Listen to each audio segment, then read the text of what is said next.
Welcome back to another episode of PFT. I'm your host, Lavelle Revels, and today I got a special guest in the building. So this is one of many interviews for the Black Film Series. If you're here in Cincinnati, Ohio, the Black Film Series takes place at the Forest Park Branch, Cincinnati Public Library, February 27th from 5:30 to 8 p.m.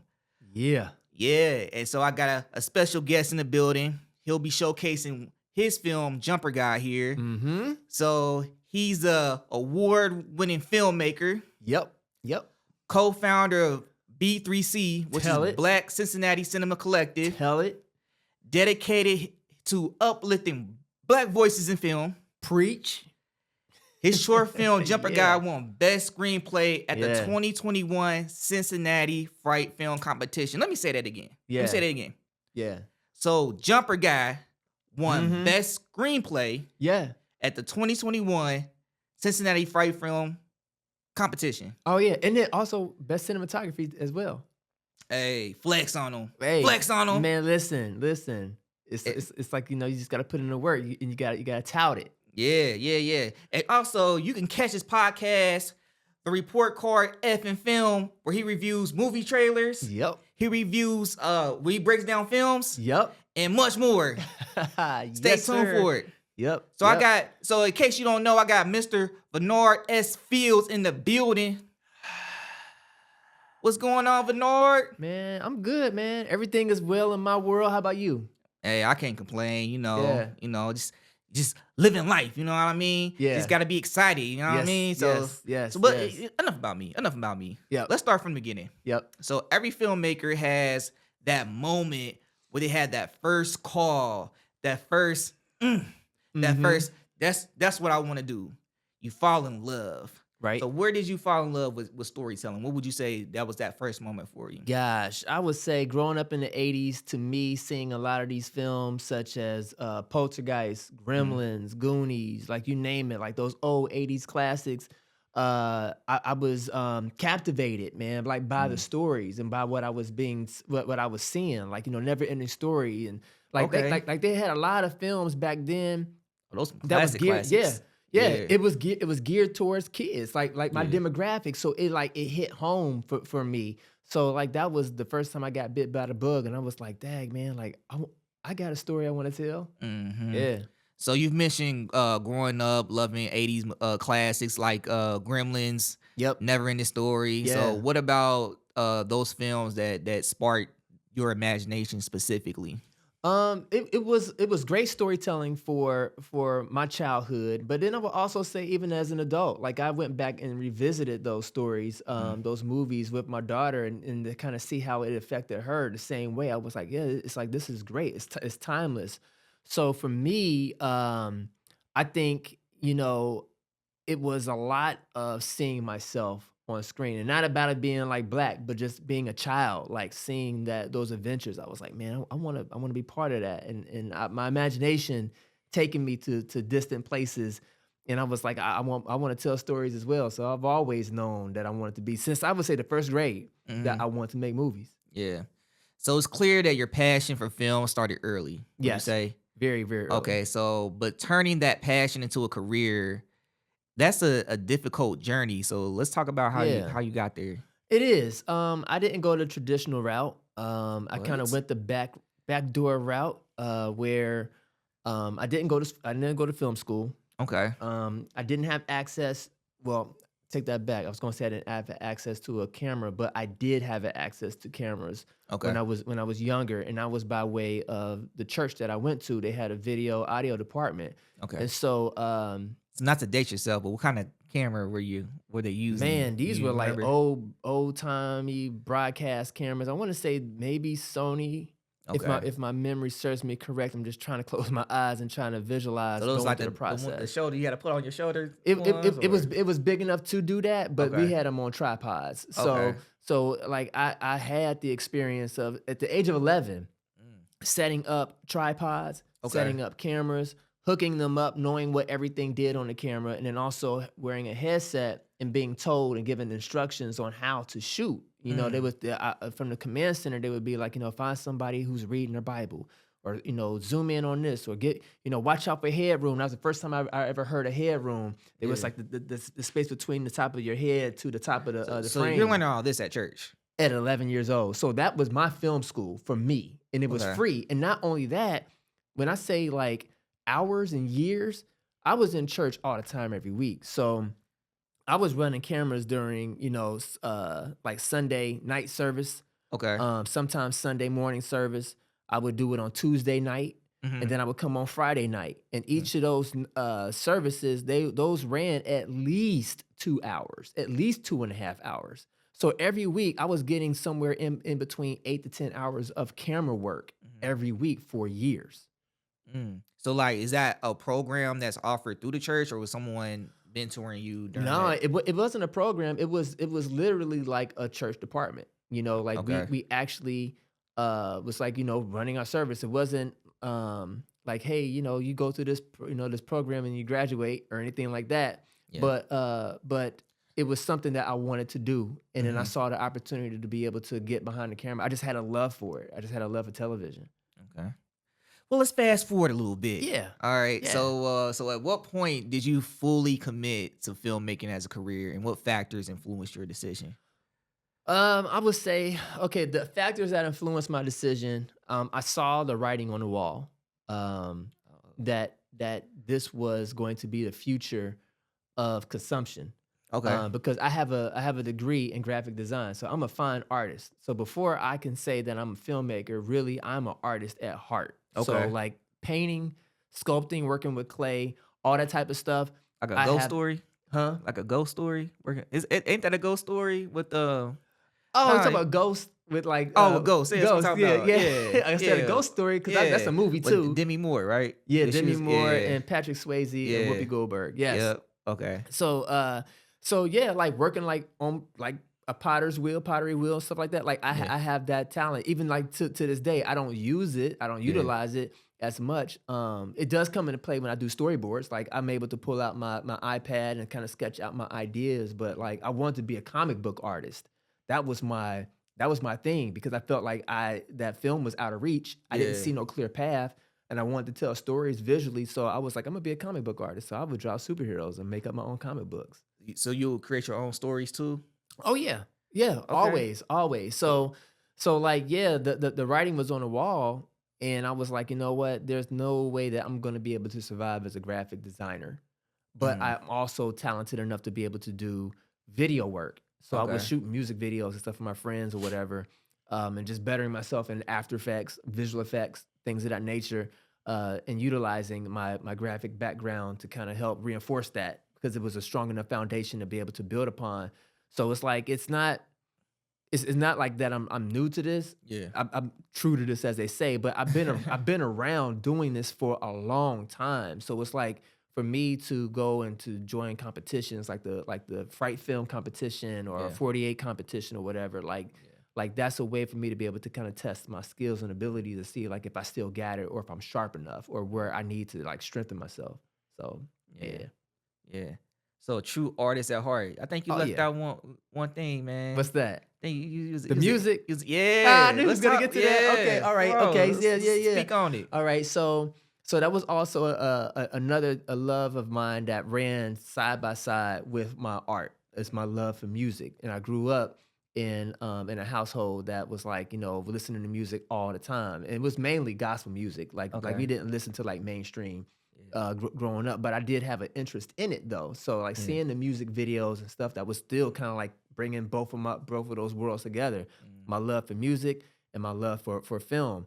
So seeing impactful music videos like Thriller, like I was Yeah. there when that mug was released, and it was Uh-huh. like that was like, oh my gosh, this is crazy. Like this is I love it even more. But yeah, like I'm a songwriter as well, so like Okay. that also goes towards my ability to be able to tell stories, but through song. Mm. I'm a conceptual MC. I Yeah. still consider myself to be like a rapper, Okay. even though I don't do it. But I love high concept uh, music storytelling. You know what I'm saying? Like where Yeah. it's not just cat in the hat, grab it bat. You got any bars you can I just display man, for I, that? I, I just spat some bars right there. Cat in the Hat. Yeah, go grab a bat, Okay. knock on somebody's door, wrap your feet on the mat before you Okay. walk in and commit some sins. Make sure you go ahead and rob them for the dividends. I'm just playing, Oh, but nah. oh, okay, okay, okay, okay. Nah, but again, like again, even with that, me just playing around, that's just a Yeah. short story. You know what I'm saying? Right. Like, what's the purpose of this character? To go rob somebody. You know what I'm Mm. saying? Go walk, but be polite. Wipe your feet off on the mat. Oh, You okay. know, so I I didn't. I mean, didn't even catch that. Okay. yeah, Yeah. but that's where my mind is at. So yeah. Yeah. So you taught yourself filmmaking by watching YouTube tutorials. Um, yes, in part, I would say in part. A lot of it came. I was originally watching YouTube tutorials on learning how to use After Effects Okay. because the visual, like I said, learning how to shoot film and stuff that was already a strong enough foundation Hmm. based off of going to to church film Yeah. school, I guess you could call it, and doing that for well over a decade. But when it came to, okay, let me go ahead and get my own camera, DSLR technology became available. I Yeah. was like, ooh, I can shoot. You know what I'm Okay. saying? So um, I had got a Nikon DSLR and I Okay. went out there and I started filming a little bit here and there. I started dipping my toe into doing like some more like visual effects and stuff Yeah. like that. So yeah, I went to YouTube University, still go there, Hmm.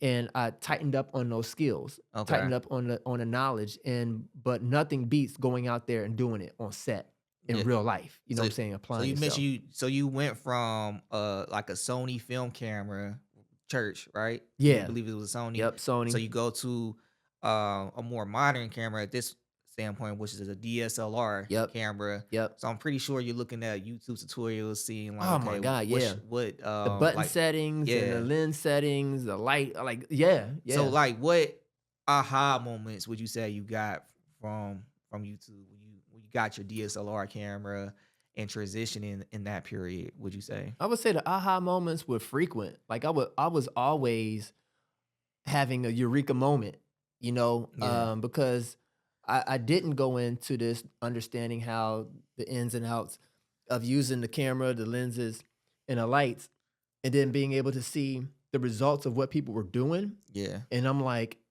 you're using the exact same equipment that I'm using as well. Because with those cameras, it was like zoom, like I'm assuming like with the film cameras that you had, the Yeah, older cameras, those yeah, are like zoom, right? Where you can versus going over from a DSLR where you can like easily swap lenses, where you can have like a prime lens or a zoom lens. Like it's more, you have more like you talk about like the Sony ones. flexibility. I'm talking about with the DSLR. Yeah, so the DSLRs that I've always had zoom lenses. I didn't start working with prime lenses until I had got my Black Magic, Okay. and then that's when I went out and bought like the whole Nikon set. Well, what I'm I saying is mean, like broken on. what I'm assuming is with the film cameras that you had like when you were 11, Yeah. shooting at those I'm assuming those were zoom lenses, right? Oh yeah, definitely, But definitely. but you couldn't swap out a lens. You were pretty No, much limited. So you was with the locked in. DSLR, it gave you more flexibility. So you Yes, could have, okay, maybe you have a zoom lens that's like a 24 to 70, but you right, can also get another zoom lens that's right, like a 24 to 150. You right. know what I mean? Yeah, So yeah, yeah, so yeah, having that flexibility and yeah. I had I'm the pretty sure. flexibility, but I didn't have the money to be able to have Yeah. those lenses. Oh, okay, yeah, okay, But gotcha, yeah, I gotcha. get I'm what with you're you. saying. Yeah, yeah, yeah. What you're saying is 100% true. Like leveling up to where it's like I have the ability to be able to kind of swap out. Yeah. It was a thing, but it was a dream at the same time. So because I was seeing the possibilities, seeing Right, what people was doing on YouTube.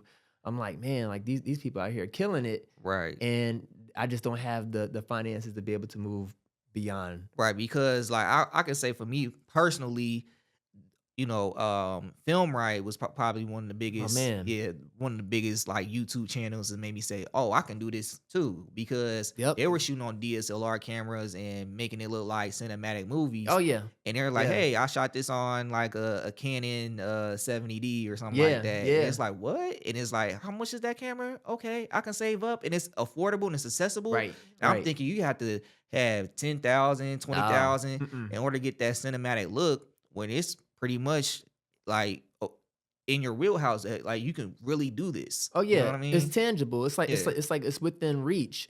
Mm-hmm. That's one of the beautiful things that I love about Black Magic Design. Mm. And that's what kind of introduced me to the next level of my cinematography journey. Yeah. was that it was an affordable camera. You know, I Okay. was able to get my hands on a Blackmagic Pocket Cinema camera, Which one? The um, 4K? the 4K. Okay. Yeah, and from there I was like, okay, I need some lenses. Came into some money, Mhm. and by doing a job, and not that type of job. I already knew you was thinking like I did a job. I did some wet Uh, work real quick. Like oh nah. man. Wet work for those out there who don't know what that is. Just look it up. But yeah, be safe when you look at Come it. on, this is a family It's show the right family now. Dog. show. But yeah, Yeah. I did a job, and then I came into some to some dollars, and then I took like a majority of that money, and I put Mm. it right back into my passion. And Mm. I went and bought lights. I So went it's and an bought lenses mm. and tripods, like flags. Like I was like, yeah, I'm about this life. Yeah. So it was an investment.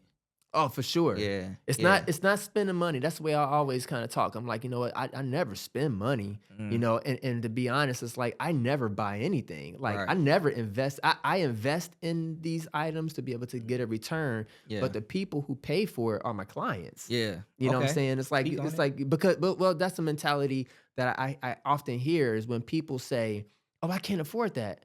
I'm like, I can't afford it either, but my clients can. Mm. You know, it's like it's supply and demand. It's like Yeah. even if you don't have it, if you're able to pitch it to a client Yeah. that you do have it, Mhm. then you put that within the bill. Like you go ahead and you don't have to tell them, you don't have to break it down. Like, okay, well, you're giving me money so I can go out and buy XYZ to be able to do your job, Yeah.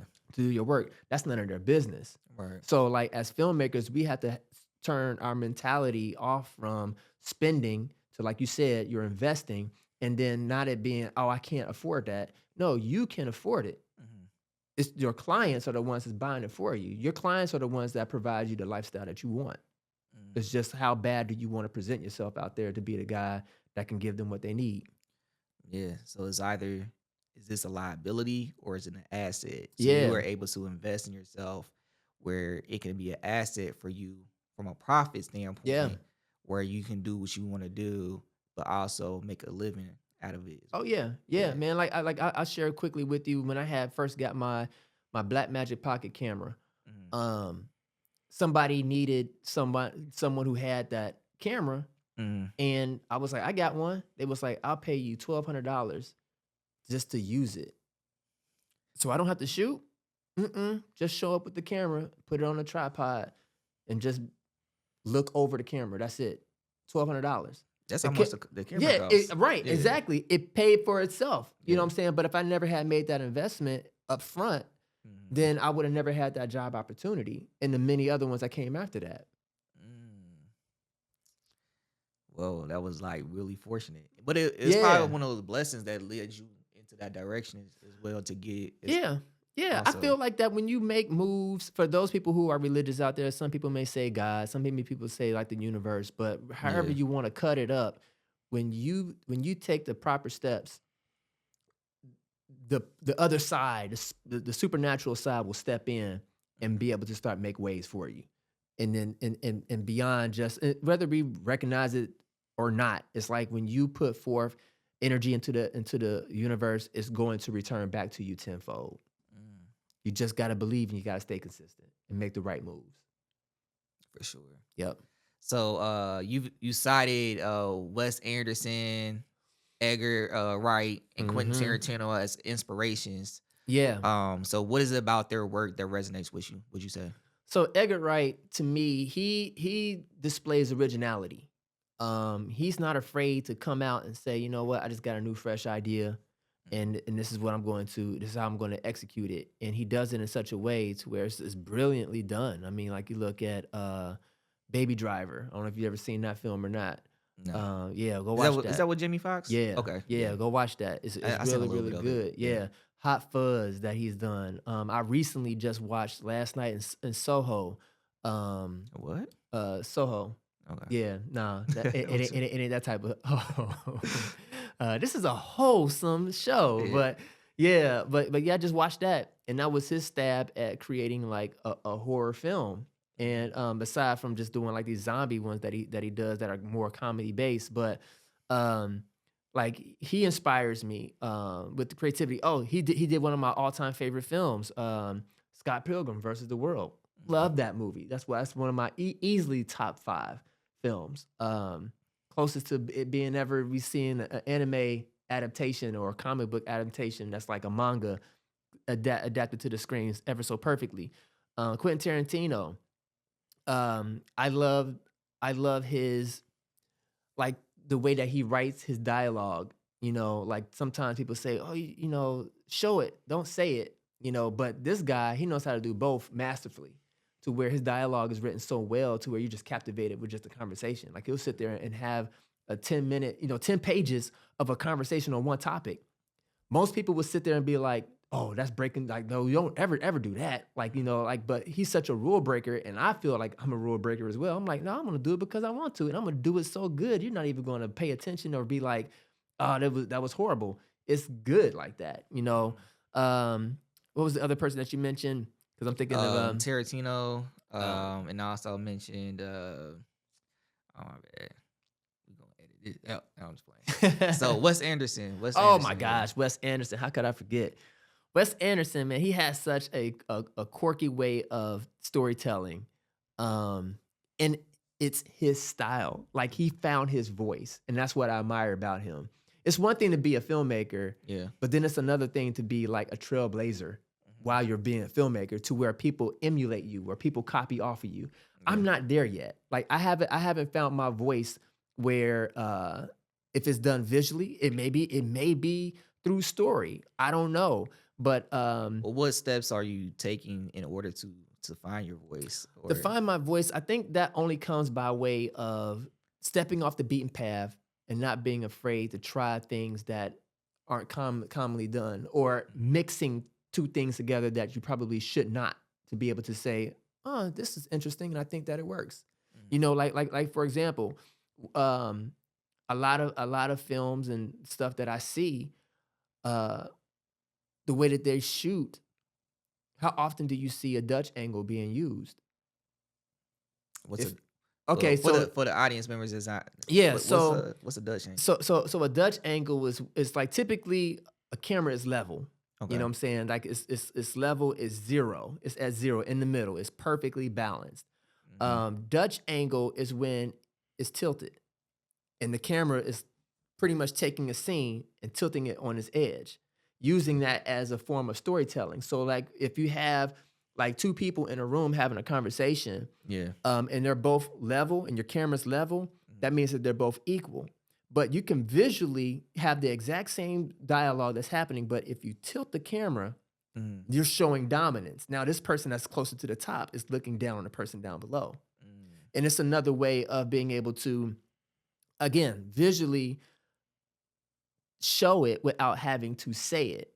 Or Yeah. if you were to juxtaposition where you were like having the person of power at the bottom, but the person who has weaker dialogue is at the top, could be a prediction of saying, okay, eventually this person that's up at the top, really pay attention to them. They may be weak or they may appear to be weak, but really they're not. Like that person is a sleeper. You know what I'm Yeah. saying?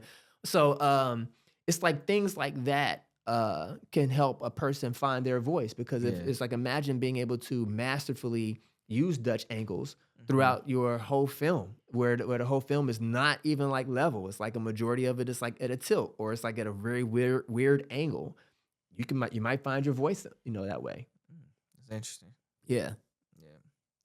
All right. So so you mentioned filmmaking allows you to guide the audience experience and what other mediums don't. So how does that influence your approach in storytelling? Okay, so let me see. So rephrase the question again, just one more time. I just want to make sure I got So it, so understand it. yeah, so you've mentioned that filmmaking allows you to guide the audience's experience in a way that other mediums don't. Hmm. So how does that influence your approach to storytelling? Um, yeah, like I had just left within that example, that previous Yeah. example. Um, I feel like when you're Deep telling, dive deep a little dive a little deeper. deeper into that. Yeah. Okay, well, go ahead Yeah. and fasten your seatbelts. But no, I'm just saying, joking. But yeah, like being able to just creatively, visually tell the story, besides just audibly just listening to it, or just um being able to go a route in which people don't expect Okay. visually. Like that to me is interesting. And also like, just like plot twist Mhm. and stuff. You just can't no you can't really get that in a painting by itself or a sculpture by itself. Mhm. When you're watching a movie and a film that's well done, you're getting all that. Even when it comes to music, like even like a good song is good, but what makes it better? Oh, music video. Mhm. You know what I'm saying? So it's like it's kind of like taking all of those skills and abilities and being able to craft something um, that again takes people on a journey. Mm. So let's talk about one of your standout projects, Mm-hmm. Jumper Guy. Okay. So it's a horror short with a twist. Yes. Okay, so walk us through how this whole film process came to light.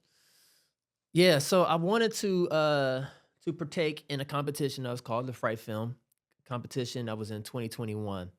And this is coming off the backs of me being part of a improv class and meeting some new actors and stuff and some other Okay. people that I wanted to work with.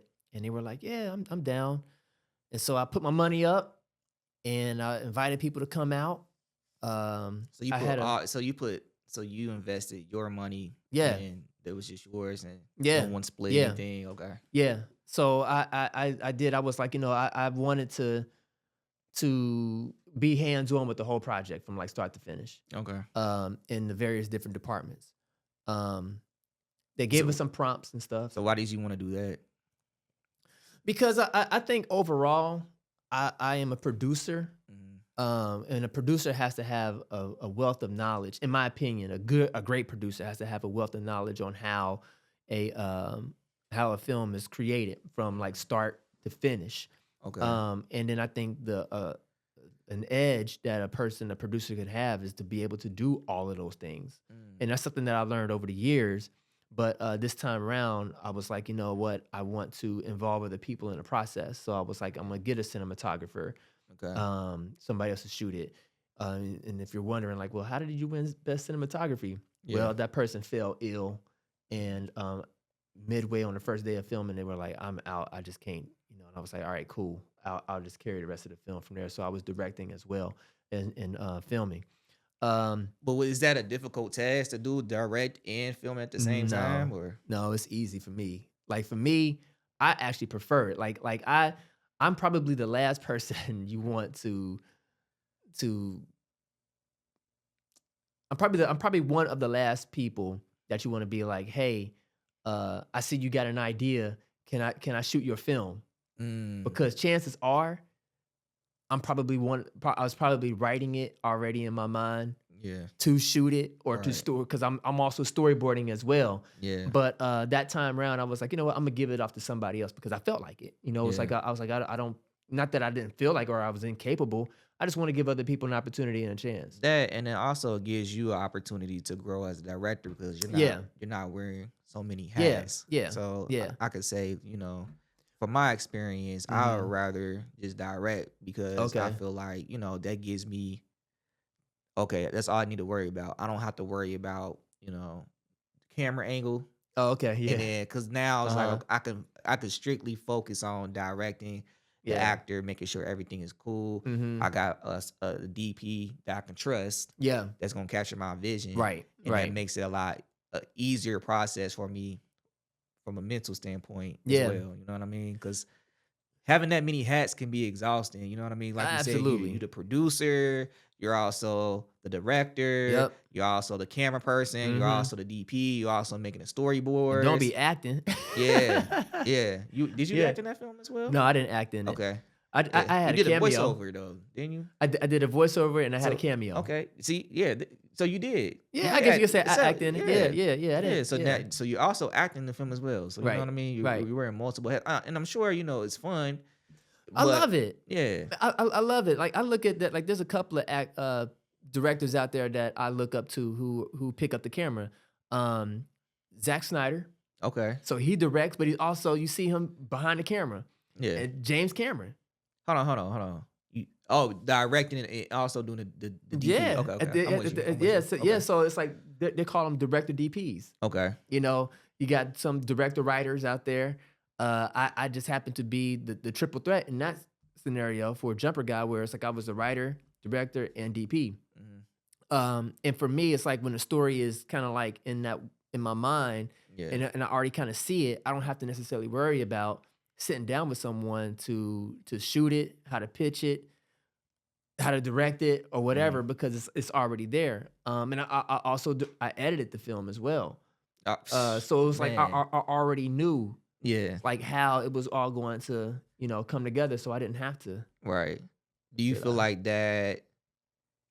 Do you feel like you had to do that because you couldn't trust anybody else to Part of it capture your is, vision? yeah. Well, because I'm always watching people. Yeah. You know, I'm watching the people that I network with, and I'm looking at their work, and there are people that I highly respect with with their work. But then it's like, okay, do I trust them? Like you said, do I trust them enough with my baby and be like, here's all my footage, and here's the script. Go ahead and cut it when I already got it cut in my head. Because like when I'm directing and I'm also DP, I'm also editing on site. So like I already know what takes are good. I'm watching it through the camera as it's happening, and I'm like, yep, that's good. I'm gonna go ahead. I'm gonna definitely use that take, and I'm gonna use that. Everything else can get thrown away. Or one thing that I love to do is I like to just shoot close-up scenes or segments that I just need. I hate when directors, and I'm sorry if you're offended by this, but I'm getting ready to tell you, I'm sorry, but I hate when directors shoot the whole scene for a particular close-up moment that's only going to be that long in the final edit. Like 5 seconds, but then the whole scene is like 2 minutes. And not only that, we're doing it 3 times with this camera lens. Why do you hate it? Because it's a waste of time on the set. People's time is valuable. I'm already like when I am planning out, being on set, and I'm looking at the script and I'm thinking to myself, doing the math, how many pages is this? Okay, this scene is going to be 3 pages, so we know this is going to be 3 minutes in the edit. Yeah. But to be able to film this, it's going to be, resets in the middle and stuff like that. So we automatically know this is going to probably run about 15, possibly 20 minutes. Yeah. To be able to get these 3 pages done. If we got to run that take 3 times for one camera lens angle, that's only going to be used in the edit for 5 seconds. You wasted everybody's time. I feel like, you know what? Let's just get that 5 second. Instead, I mean, we're talking 2 sentences out of 3 pages that we're just going to use for this camera angle. Right. Why should we go through this whole thing from top to bottom? I would say it because you storyboarded it a certain way doesn't mean you roll with it. And then on top of that, it could be like a continuity issue. So you could. It doesn't marry you to the storyboard. You know what I mean? Yeah. So like you may say, oh, okay, this I didn't, because it took in the edit for you to see it, but in the storyboard it didn't look that good. It didn't translate. Yeah, but then you're like, okay, so maybe if I cut it here, instead of where I wanted to cut it initially, this looks better. Right. Or maybe somebody got in a shot in this particular part where I wanted to cut, but maybe if I cut it, here, now it's like more of like a safety security for yourself, where it's not you have to go back and do reshoots. You know what I mean? Yeah. So if you like you said, I can see your way as well, because it's like, it's like wasting time. But if you running gunning it, like, okay, you know what? I'm gonna go ahead. We're gonna shoot this 3 times and 3 times only. Then we're bouncing. Like, we're not going back for this. But you already know in your head, like, out of these 3 times, like, I'm gonna at least get what I want. You know what I mean? Yeah. That's typically the rule. Yeah. 3 takes. But it really depends on time though too. I remember one particular point where I was on the shoot where I was like, look, we only doing 1, maybe 2 takes. If somebody messes up, we gonna go through this 1 take. I already got my stuff storyboarded. We don't got that much time, so I already know where I want to cut it. Yeah, like if you don't get it, it is what it is. We gonna go to this different angle, and then we gonna adjust or I'll improvise in the edit. You know what I mean? Right. But, I typically like and let me see if you do the same thing or not. Okay. But typically, like when I show up on set, We about to Mhm. go ahead and shoot our scene. I'll shoot the wide 3 times, and Okay. that's my go-to in case if there's a mess up in the edit. I Yeah. can always just refer back to the wide angle.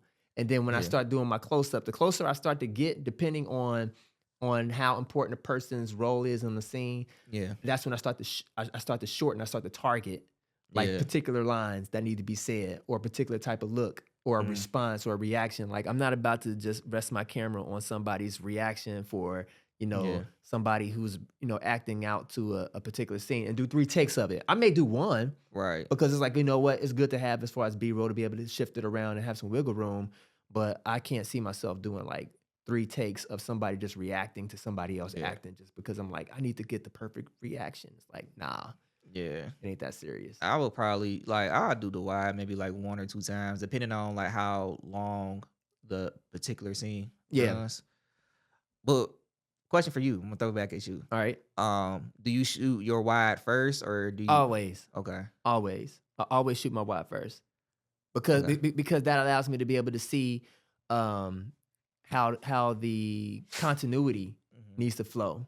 Okay. Like for example, like if I'm delivering lines and I'm like this, my arm is on the table. Right. If I'm doing a close up like that, I don't see this. Yeah. You know what I'm saying? But like, how do I know that that's what that person needs to do for the wide? Because on the Mm, wide, I might do this. that's a And great then point. and then that messes it up. But if I do a wide, Yeah. I'm catching not just the acting, but I'm looking at everything on the scene, like how everything is set and Mhm. making sure that their emotions match. Like if they're saying a particular line and they leaning like this, then Right. they gotta also say the same line when they lean back. So Mm. when it's time for me to do the close up, Yeah. if it's the lean back part, if they up Yeah. like this, I'm in my mind, I'm thinking like, no, during that part, you was lean back. So I'm that detailed. Shout out to Fat Joe. Yeah. Lean back. Yeah. Lean back. Golly, that's an old song, man. That's a classic now. That's crazy. Crazy work right there.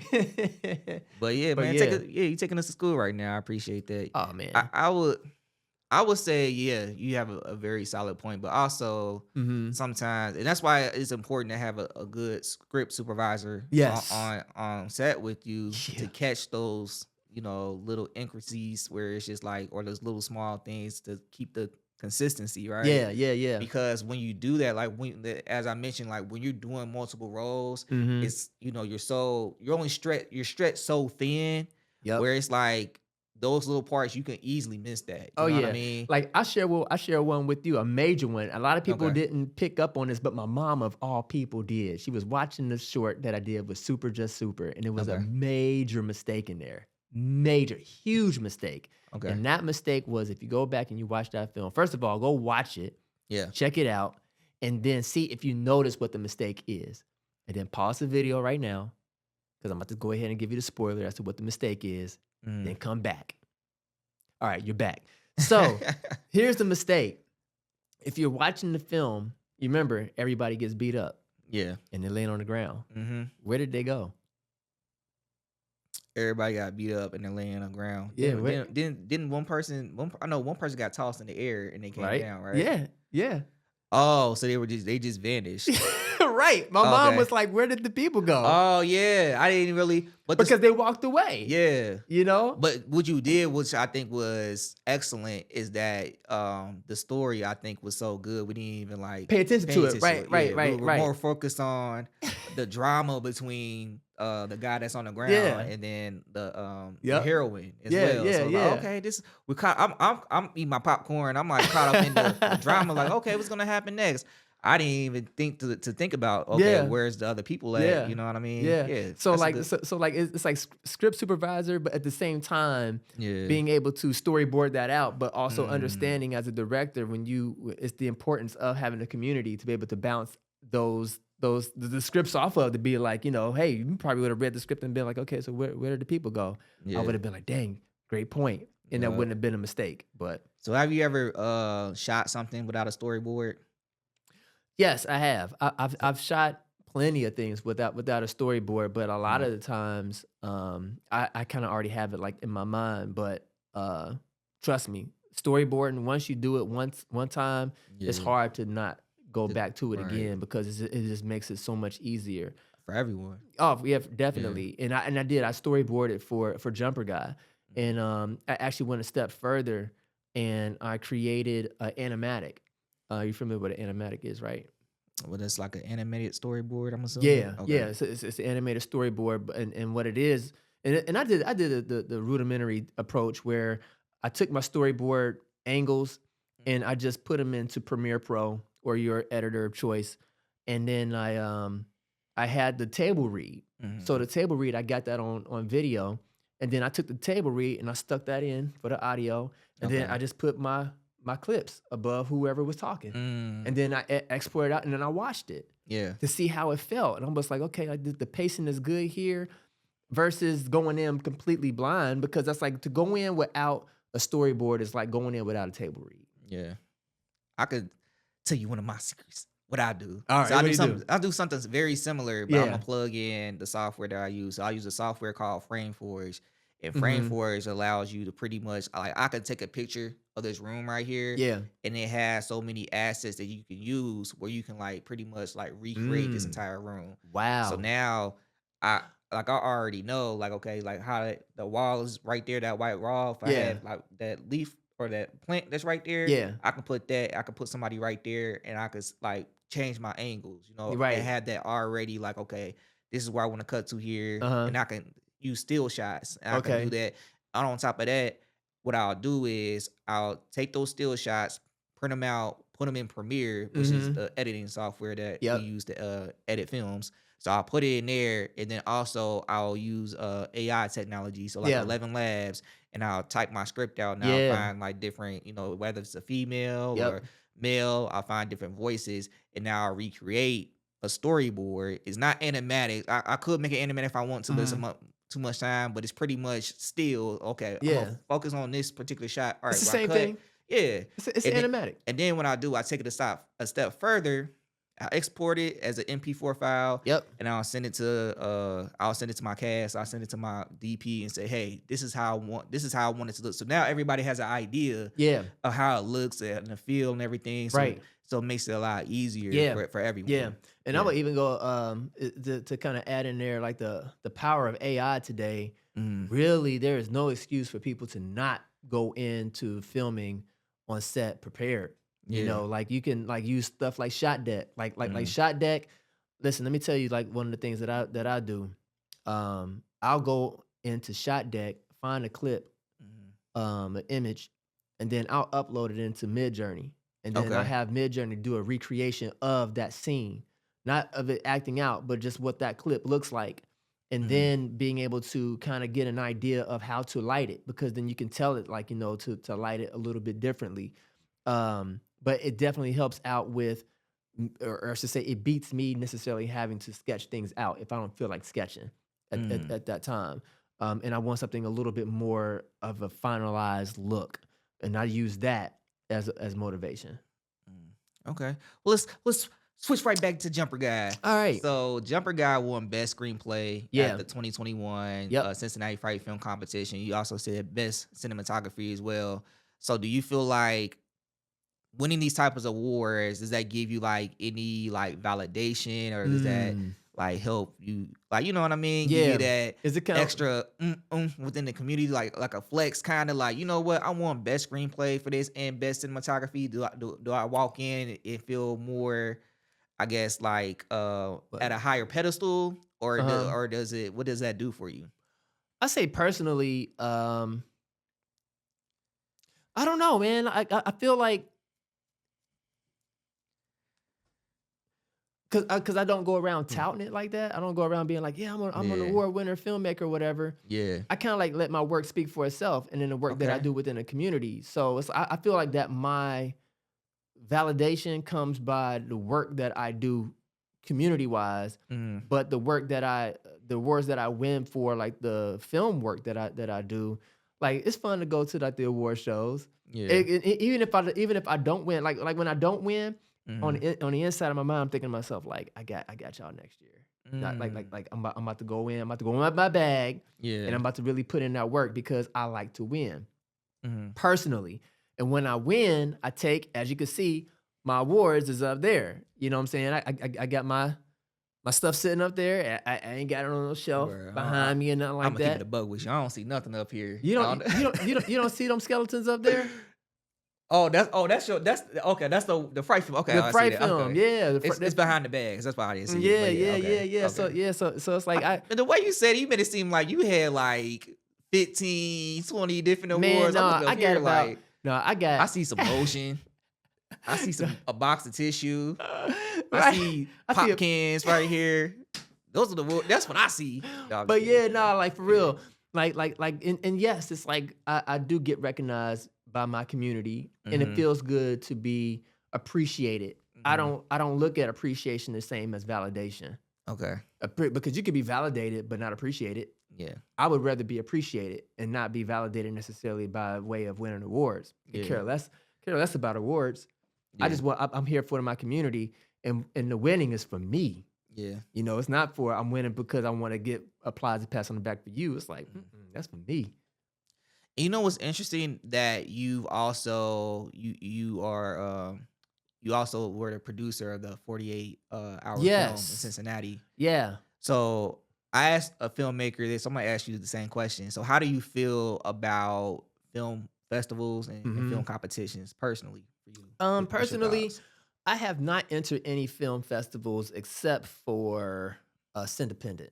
And then of course the ones that we do, you know what I'm saying? Like that. But But I'm you- thinking like national wise, you talking about You like did the national? 48 too, right? I'm talking Yeah, about like I did- overall. Like, what's your film Overall? competitions, film festivals? Okay, yeah. I mean, So, and then you also did the competition with Right Film as well. Yeah, So like, yeah, what's yeah. what's your overall thoughts on them? Like, my what- overall thoughts, I love Yeah, it. I okay. feel like the competition is important. Like Okay. that, like that's friendly competition.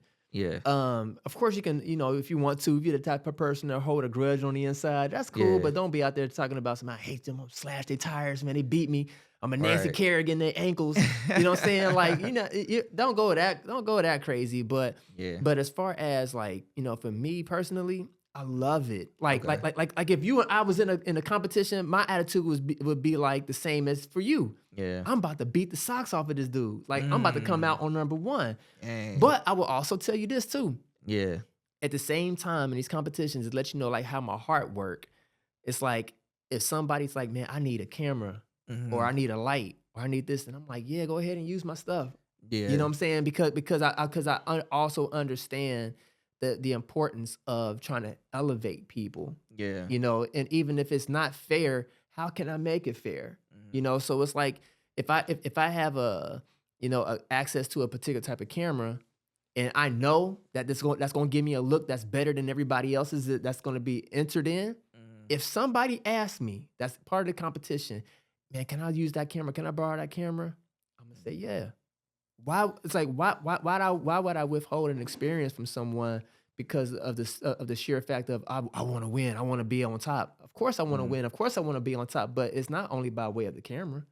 And where does a heart like that come from? Is that something like that you're born with, or something you're raised with? Because I see you constantly like, hey, if you need, even when you see, I say I got something going on, you will say, hey, whatever you need, I got you. And you know, you're one of those ones that mean what you say, Yeah. and it goes so far, like even with some of my stuff is like, hey, if you need this, I got you. And you volunteer my stuff, I'm like, hey, wait a minute. You know, I'm like, I don't know, man. Like, I don't know who this person is, but yeah. yeah. But So like, where does that? Are you born with that type of a heart, or is that instilled in you? Like, where is it was definitely instilled in me. Okay. I would say that it was instilled in me from like youth, as far as back as I could remember. So I didn't have it wasn't something that I had to learn like in you know, as a teenager or learn as like a young adult or like you know, as a kid. And then also, you know, my parents, you know, they're very generous people. Growing up in church, that had a lot to deal with it, you know, to do with it. I do pattern myself after like, you know, the teachings of Christ. And I'm like, okay, so I'm not just a person who's like, oh, what would Jesus do bracelet? Like, and then I'm out there, you know, blocking everybody, gatekeeping. I'm like, no, like if God was a filmmaker, if Jesus was a filmmaker, and anybody walked up to him and was like, hey man, I need help with my film. Yeah. I think he'll be like, yeah, sure, I got you. You know what I'm saying? So like that's my attitude with people in general. It's like I got you. I got Yeah. you. And then you said another thing. You was like, well, I don't know those people. I'm the same way. If I don't Yeah. know you, if you come out of the Yeah. blue, like, yeah, man, I'm an aspiring filmmaker. I'm gonna be like, I don't know you. Yeah. You know what I'm saying? But I will help you. I will give you audience. Like, I'll listen to you. I will hear you out. Yeah. But it's like you got to have that relationship with me Mm. to be able to have that side of me. Mm. Or I would say show the fire. To where it's like, ooh, that person doing their thing. I see their fire. They're just like me. So I Right. automatically kind of feel like, you know what? I can trust them with my equipment. I can trust them with the knowledge that I want to give to them. It's not going to be wasted. But Yeah. typically it's all that comes by way of getting to know me and me getting to Yeah. know that individual. Yeah.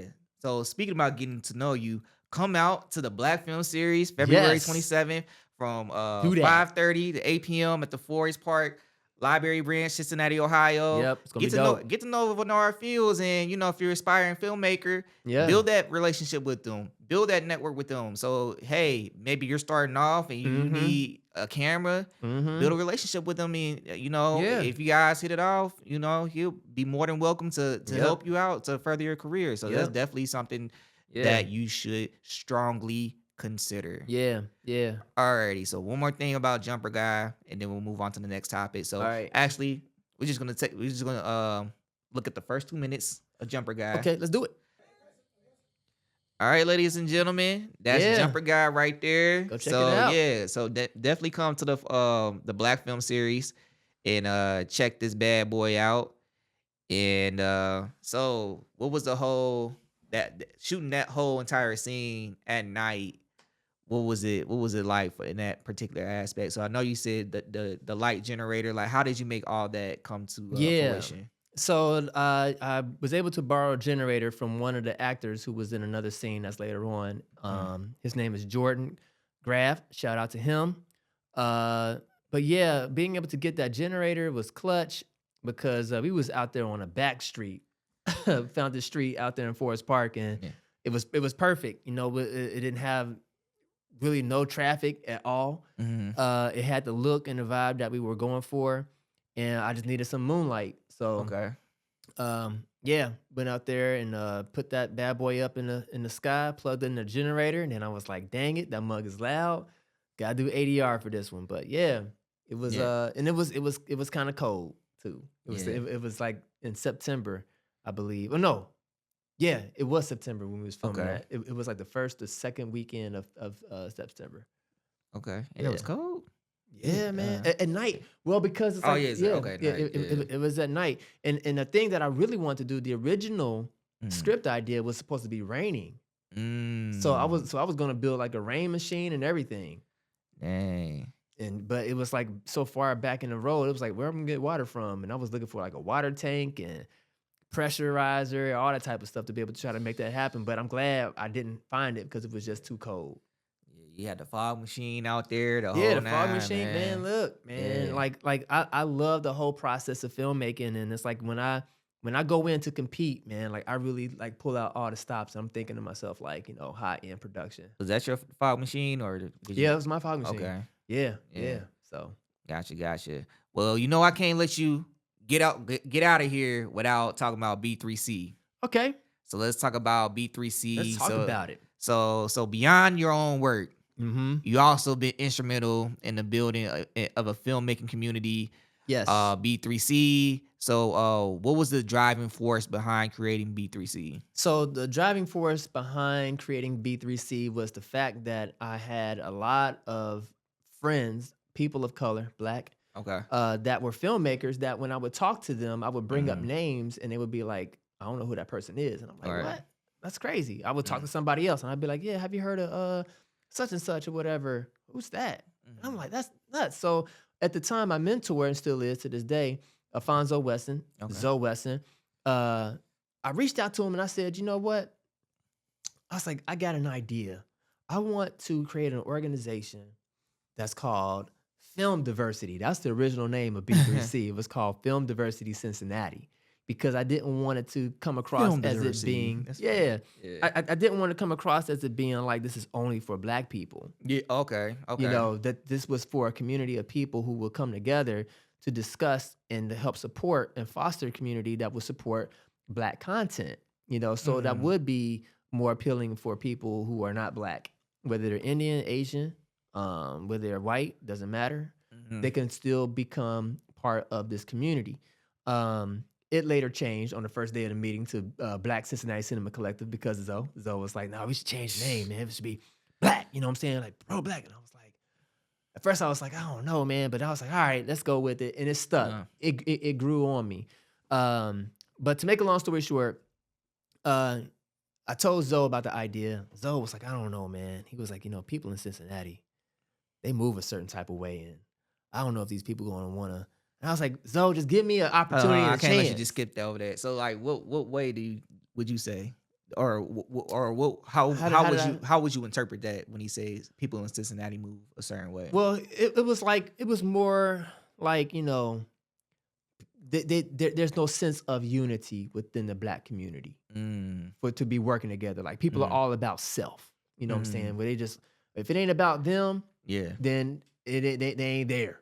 yeah, And I felt otherwise. I was like, no, I really believe if we can just get people together and have you to come out and talk to them, we can make a difference.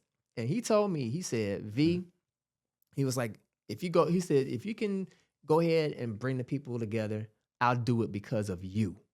That's what he told me. He said, I'm doing this because of you, And how not. many years ago was this? This was in 2017, 2017. 2017. So So how do you feel now?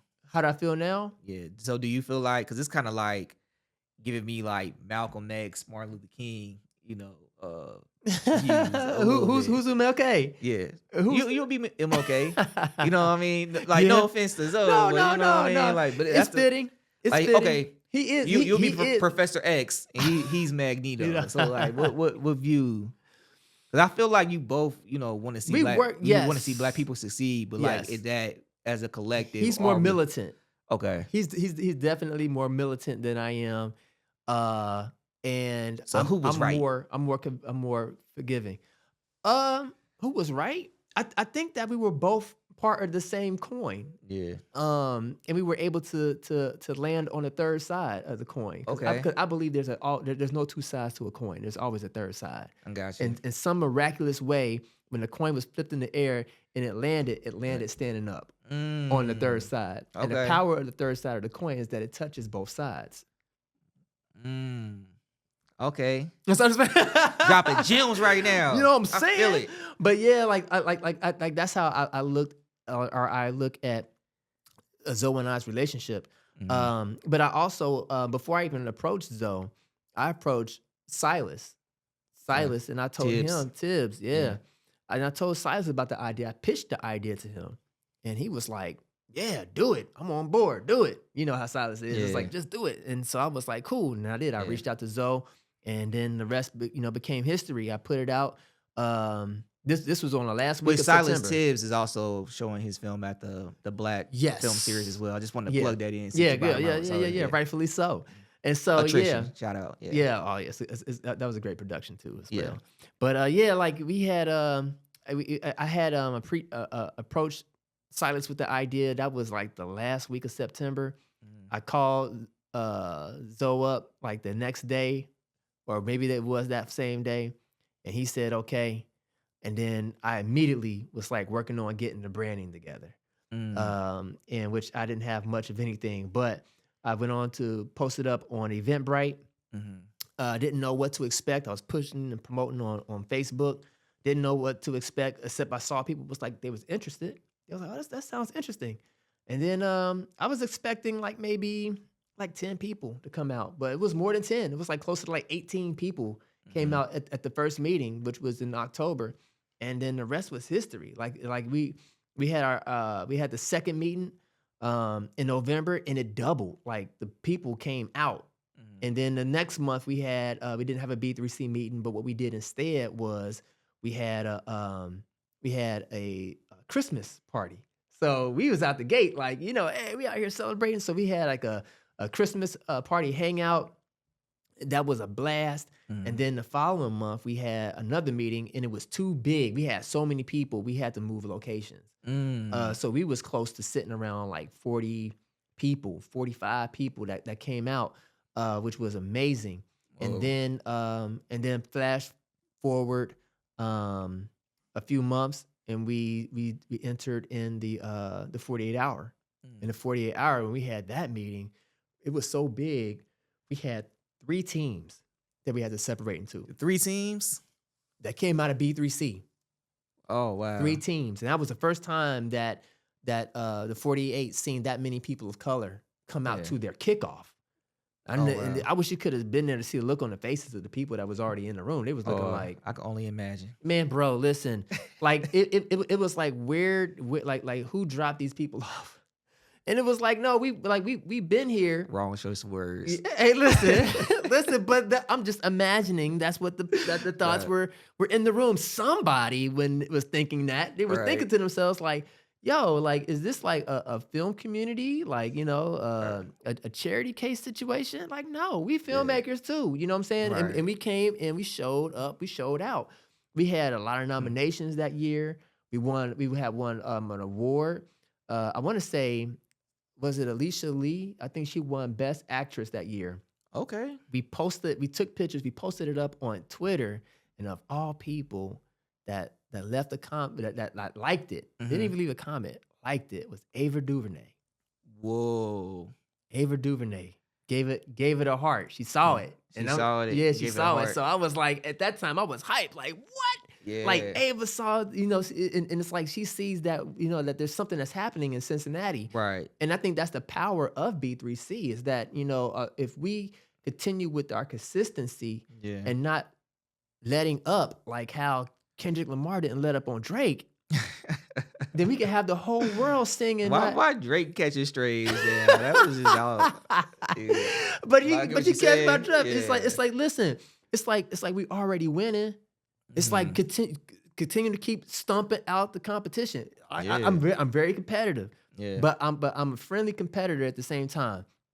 And I'm like, you know what? I want to not just win, but I want to obliterate not Mm. just the competition, but any self doubt that's within the group. Right. Any people that are within a group that feel like, you know what, I don't have a sense or a source of community. Mhm. Like I want to obliterate all those negative stereotypes and ideas that people that carry sometimes they carry with them, sometimes publicly on their sleeve and Mhm. sometimes in secret. It's Yeah. like, no, it's like this is a place to be able to help people of color and people that are about the culture to help them to be able to gain footing and be Yeah. great filmmakers. Speak on it. Yeah. Yeah. Yeah. That's what's up, man. So like, what are some of the biggest challenges B3C has faced since inception, and Man, how did you overcome those the challenges? biggest challenge was Now you- COVID. Oh, okay, that's the biggest one. Man, COVID. The way you said, man, I thought you was gonna have like a whole list of challenges, like a whole No. yeah, I'm gonna go in. It was this, and that. Nah, it Okay, was so COVID. COVID shut messed down everything, man. Like Mm, we was on a roll, man. We was having, like I said, these meetings every month. yeah. Some were bigger than others.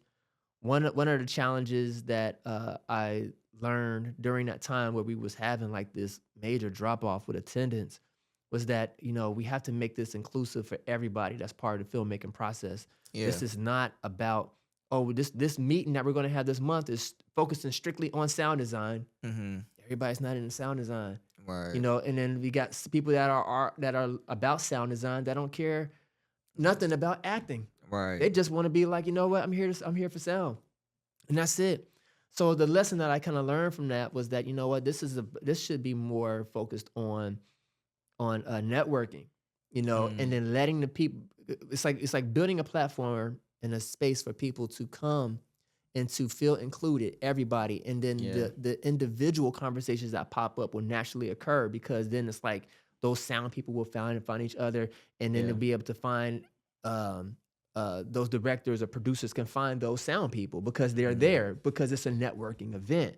And I think that coming off of the heels of COVID, it took a lot out of me to get back into the swing of things. Dealing with like locations, trying to find a place that was suitable. Yeah. Because it was we had some cold moments, we had some hot moments. Right. It was rare that it was super comfortable. Yeah. But I think that also kind of made me feel like, man, like I don't feel like getting people to come out and it's like too hot or it's too cold. Yeah. And then also had, got married, during around, not too long ago. Yeah. And that also took up some time too. And I Better mean, shout your wife out. yeah, Shout. Amber Galloway, that's her maiden name, but at the time Galloway, and now she's a Fields.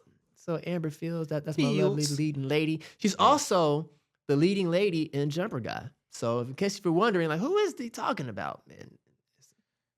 So did Yeah. y'all meet on the set of Jumper Guy, or how did you No, we guys? met at an improv class. Okay. Yeah, so I was taking some improv classes because I wanted to kind of better understand actors, the headspace of an actor, and also being a director, how to better direct actors. So I highly recommend. Yeah. That's another gem. If you are a director, if you want, go take an improv class.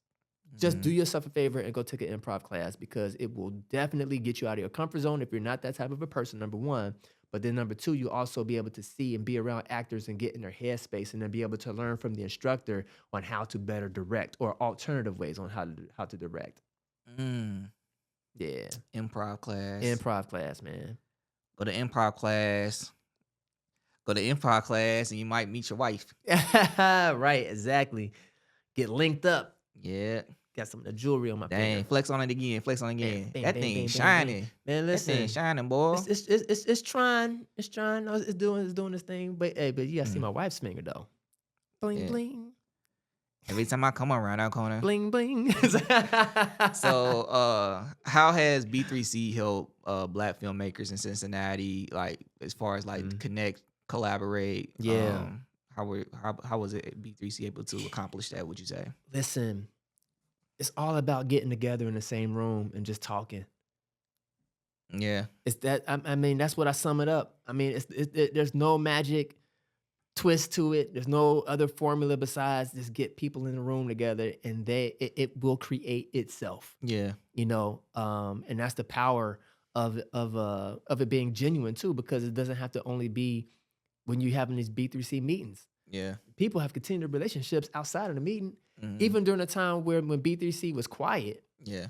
People were still out there making films and movies and stuff, and these relationships came about because of people going to B3C meetings and working with each other and everything. I mean, it's just, how else do you think Hollywood and Atlanta, Chicago, New York, places and spaces in Texas, how do you think they got to that point?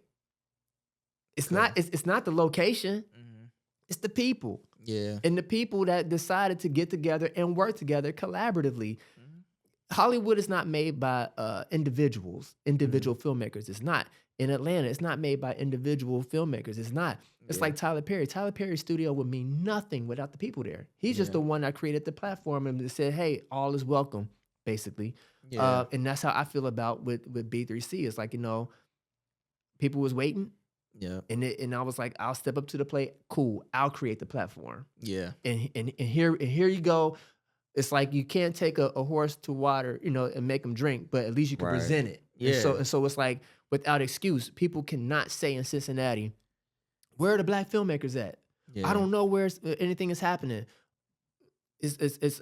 We're here. Yeah. We're here.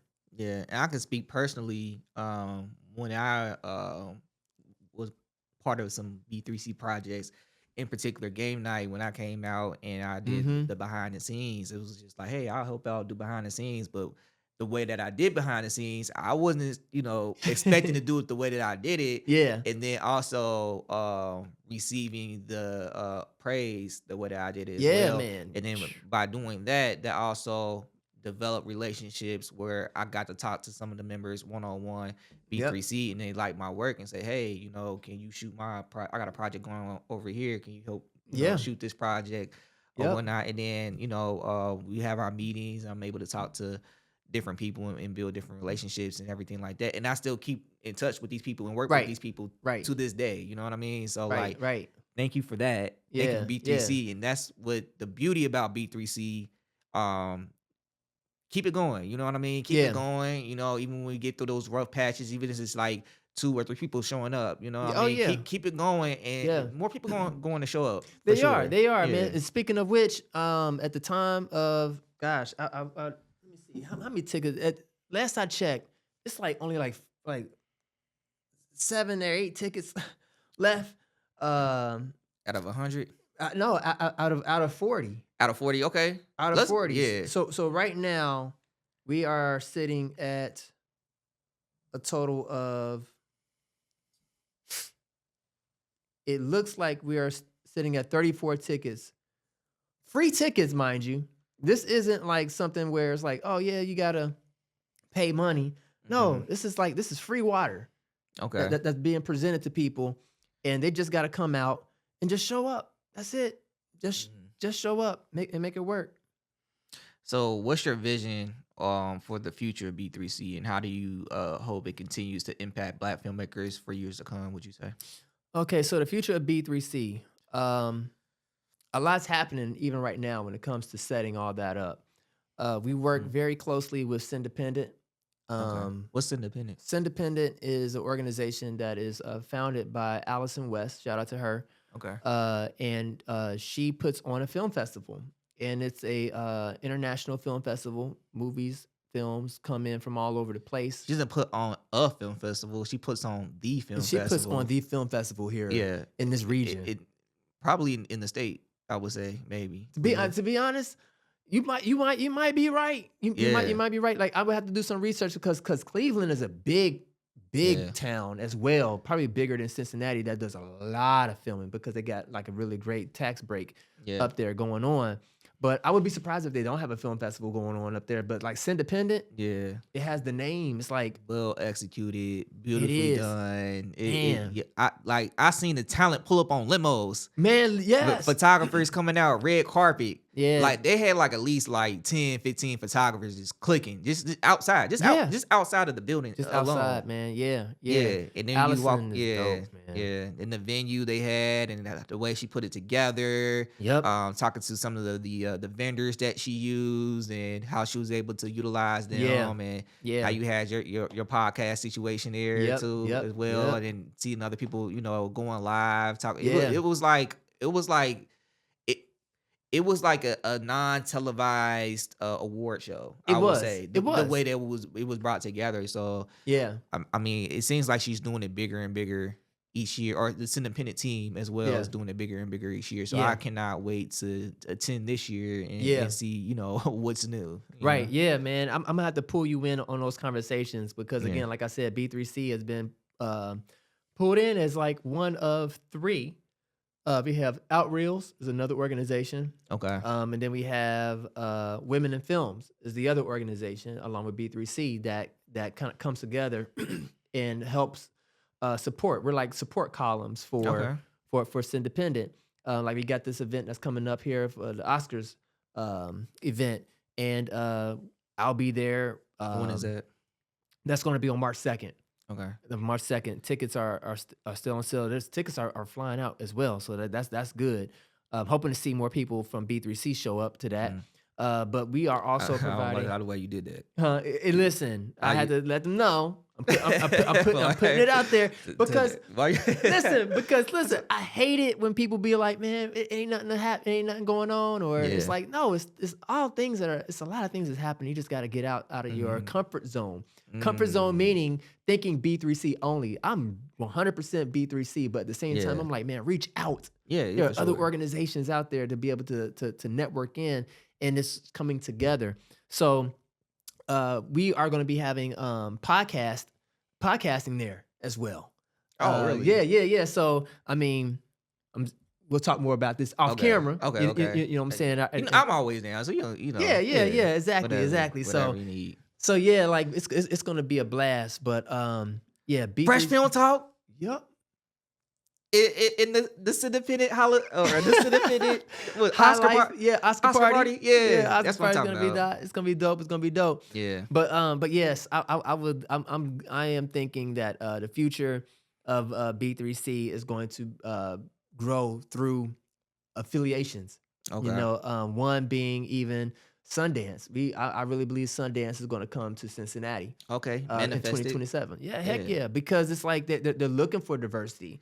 So they're already having talks with Kristen Slotman, who is head of Cincinnati Film Commission or Okay. Film Cincinnati is what they're called. Yeah.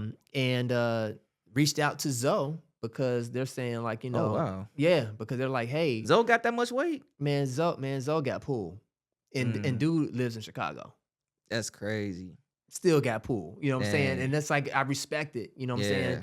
So yeah, they're like trying to bolster B3C up in a way to where Sundance is looking. So Sundance is aware of there being diversity here, but they're about to find out who B3C is. So that with that type of jumping to the head of the line, Yeah. B3C members have to be ready. Yeah. They gotta have I had did a video on my effing films. And your what? The report card, effing films. For those who don't know what that is, yeah. that's a YouTube channel that I run my show on. But I was talking about Sundance coming to Cincinnati and how like they're looking for diversity, and the other two cities that are left don't have that. I see why Zoe told you to change the names to certain things. Yeah. No, I'm just kidding. Go ahead. Yeah, but no, like I feel like that we have to be ready, because if we're starting to get this type of recognition, get your film together as well to submit to Sundance, because the power of being able to be selected and for it to be here in your hometown, Right. you're going to be not only just in the rooms with these people, but people are going to watch your film. Yeah. So I mean, you got to stay ready to get ready, right? Yeah. You got to stay ready if you're going to be ready. And the crazy part is that you're planting these seeds already. You know what I mean? Yeah. So like how you said, you already have an affiliation with Independent with B3C, which is pretty much the Sundance of Cincinnati. It is. And if Sundance actually comes to Cincinnati, because you already have that relationship, Yep. you're in those doors right there. And it's a possibility, like you said, hey, stay ready so you don't have to get ready. Right. You know what I mean? And we already in those doors. You know what I mean? Yeah, and yeah. it takes it, in any business arena, it takes those relationships. You know what I mean? It's all about relationships. Yeah, it's about networking, Networking, relationships. I mean, you can be the most talented person in the world, but if you don't have that mouthpiece, or if you don't have that, if you don't have that networking opportunity where you're in that door, then your talent can only get you so far. That's so true. I feel like that it's all about shelf position. You know, like when people talk about shelf position, they're referring to when you go to the grocery store. Yeah. Things that are at eye level, that's prime real estate. Yeah. You know what I'm saying? Top shelf, top shelf is expensive because it's out of reach. And you got to get somebody of authority to be able to go up there and get it for you. But who shops looking stuff down at the ground? Ground level shelf position is low real estate. You want to be at prime real estate, and once you kind of earn your way to be top shelf, cool. But don't just jump in the game like I'm top shelf. Like nah, like we are positioning ourselves to be at a eye level to where Sundance is looking like. What's in Cincinnati? Oh, Film Cincinnati is in there. You got Independent that's in there. We already spoke to those two. Who else do y'all got? Oh, y'all got other film organizations, and y'all are a diverse city. Like, yeah, that sounds like a win for me. And y'all got B3C. I would love for us to be in the room with holding these conversations or the opportunities, like to give us to be able to help out, even if it's volunteering at Sundance. Yeah. Yes, I will volunteer. I will be an usher. at one of the theaters, if to be able to say that Usher, usher. You know what I'm saying? I would do that. And I want my heart's desire is that I want everybody in B3C to have that same type of attitude. Yeah. So listen to this man. So come out, was it March 1st? Man. To the B3C Connect meeting. Yep. I mean, it's only 7 tickets left. Yeah. Once them 7 tickets is gone, yeah. You can't get in. You know what I mean? You're gonna have to catch the live stream. Right. You're gonna have to catch it. All right. Yep. So make sure you get your tickets right now. So he's planting the seeds right now for success. Yeah. If you want to be on this board, you gotta play the game, baby. You gotta come. Gotta play the game. You gotta come to the meeting. Man, and a matter of fact, man, speaking of, forgive me, I completely did not plug you Whoa. You gonna have to yeah. say that a different way. Whoa. Forgive me, but I did not promote you. Yeah, there we go. There we go. There it is. Pause, granddad. But we did not. I failed to mention your event that's going on next Thursday, because next week is a busy week. Yeah. For people that are within the B3C stratosphere, man. It's like you got your event going on Thursday. Yeah. Then we got the event going on Friday. Yeah. And then we got the event going on Saturday. Yeah. Then we got the event going on Sunday. So it's Yeah. like back to back to back to back. Yep. This is big to me. So I mean, I did notice. I didn't say anything. you should have said something. You I should have was been like- like, yo, this N-word. Man, I was like, maybe he just forgot. I I was like, did. how do you forget? But he's coming. But I was like, you know what? Forgive me, know. man. It's all love, bro. Forgive me. I'm gonna have Yeah. to. You know what? I'm gonna go and I'm gonna correct those posts and give an update. But honestly, bro, I'll keep it 100. Like, we got 100 plus people coming, so it's kind of like you probably did me a favor, honestly. You know what I mean? But not promoting it.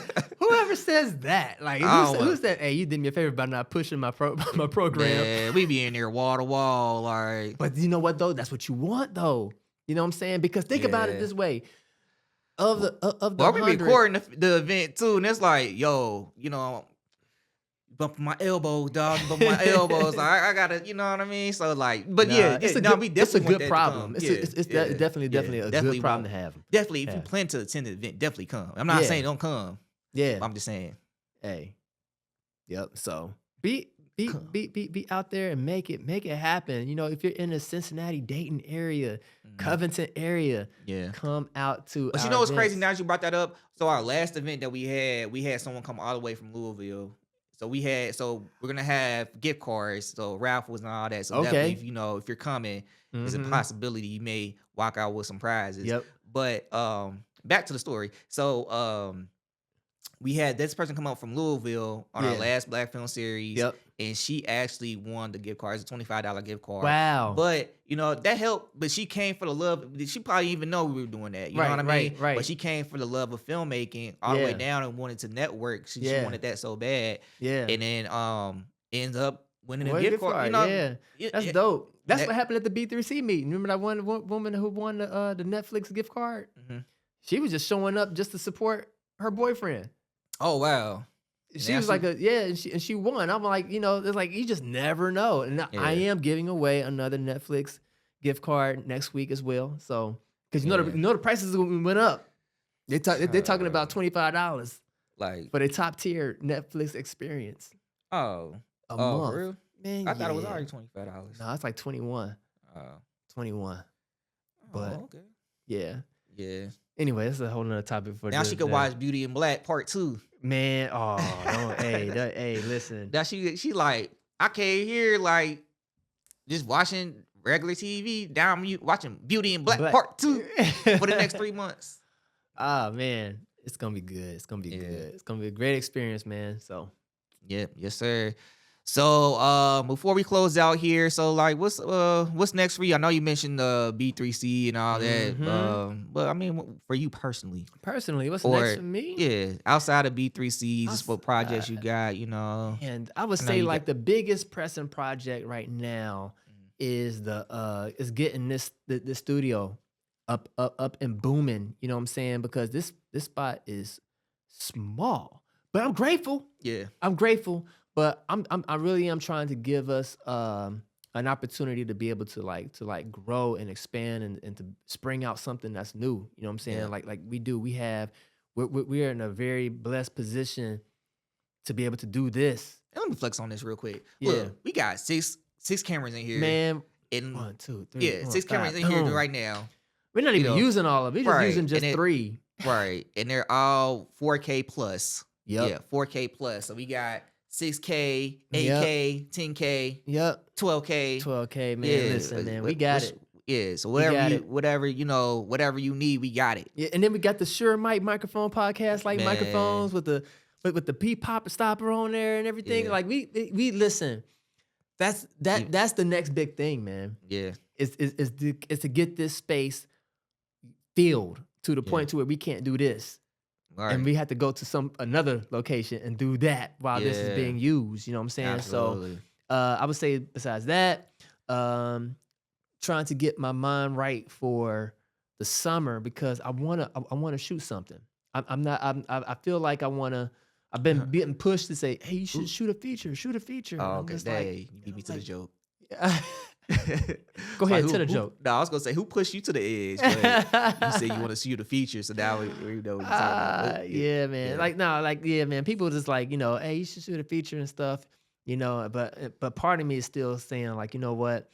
I need to just go ahead and still kind of flex a little bit on like the quicker stuff, the quicker Mm, monthly type of releases. And I'm thinking about doing like a little trailer, mm, and, that way I can kind of test the audience to see if it's gonna be worth my time. Like you were saying before, mhm. it's like why. Like what good is it for you to get this whole full length feature film and ain't nobody gonna watch it because they don't know nothing about it or they didn't ask for it, so to speak. Yeah. But it is what it is. That's what I got going on, man. Playing a production studio and personal film project for the summer. Yeah. So where can people watch your films if they want to follow your work? Man, gosh, if they want to follow my work, just Google my name. Like it's just too many platforms for me Ow. It's yeah, like for yeah. real. Type in But Vernard S Fields and then it'll fill up a whole page, maybe a page and a half of Google stuff. It's like, oh yeah, hey, his movies are here and background in this and art. You might find some other stuff that I completely forgot about. So yeah. yeah. Yep. Yeah. So Yep. any final thoughts you want to say to the audience before we wrap it up? Man, gosh, I would say my final thoughts is just to network. Get Mm, out there, network. Don't let nobody tell you that you can't do it because you can. Put your mind to it. That was rhymes right there, bars, but mm. didn't mean to rhyme it. But So hey, it it's just the kind of rapper in you. it just came out, just flow. Mm, But yeah, um, yeah, just network and find your tribe, find your community. If you're watching this and you're in Cincinnati, mm. and I know there's hopefully a lot of people that are watching this from Cincinnati. Come out to our events. Come out to our meetings, especially to the B3C meetings. They're free for right now. I don't know how long they're gonna stay like that. Listen, I'm invested, man. You know what I'm saying? Like I'm No, invested. I'm I didn't mean invested to in laugh. this. No, it's Sorry. all good because I I was feel thinking that. something inside and it just came out just to Yeah. laugh. Yeah. So sorry. They but they are. They're free for right now while they last. I really am investing as much as I can beyond just time. Like I'm investing money in this and I'm not asking for a dime in Mm, return. I really am pouring back into this community yeah. in ways that they may not know, Yeah. and it's here for It's, you all. yeah. So again, it's planting those seeds as we mentioned earlier. Yep. So and these events are free. So definitely take Yeah. advantage of that. If you're an aspiring filmmaker, this is your opportunity. So Yep. yep. Well, we'll go ahead and wrap up the show. I want to thank Mr. Vernard S. Fields for Thank coming on you. to the Thank you show, for having me, man. giving us your life story. No, I'm just that playing. We didn't. was We a didn't even. Yeah, that was like a brief version of it. yeah, Yeah, man. but But I I do appreciate thank it. you, man. I appreciate everything that you've done for the community. Yeah. It, filmmakers here, just the community in general. Yeah. So, man, I thank you. I want to let you know that on the mic right now. But yeah, man, I definitely appreciate you Yeah. for sure. It's good to be appreciated. Yeah. Alrighty, audience. Well, thank you for tuning in. And remember to like, comment, subscribe if you want to see more videos like this one. And share. Yep, share for sure. And always remember, stay fly, stay Mhm. humble, and stay fresh. Peace.